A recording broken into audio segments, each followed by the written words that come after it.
We are seeing part of the set of Lucia. It's going to look better, you know, because this is incomplete, but this is the Lucia set, and we hope that nobody is going to go mad on stage this evening.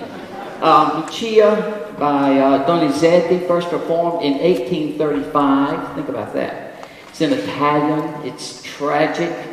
It's a bel canto opera, which means that the emphasis is always going to be on the beautiful singing, the beautiful musical lines, with the ability of the singers to show the flexibility in their voices. Great opera. Opens on Saturday night. Donizetti's an interesting guy. He wrote operas to make a living, and he had to turn them out sometimes in just 2 or 3 weeks. And so many of his greatest masterpieces were done in that short time, which seems incomprehensible. But these operas have remained popular, you know, for over 150 years.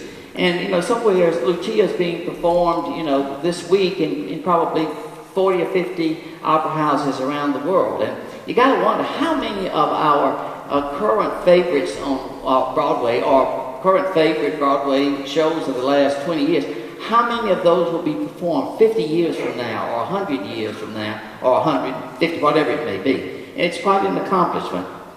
Lucia is an opera, is an audience favorite, you know, because it starts with a compelling story written by Sir Walter Scott and set in Scotland.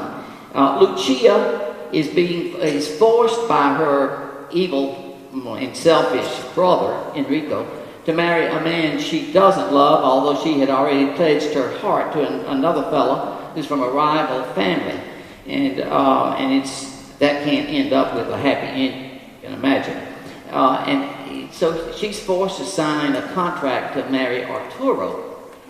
And immediately after this it's signed, she's tricked into signing it really by her brother.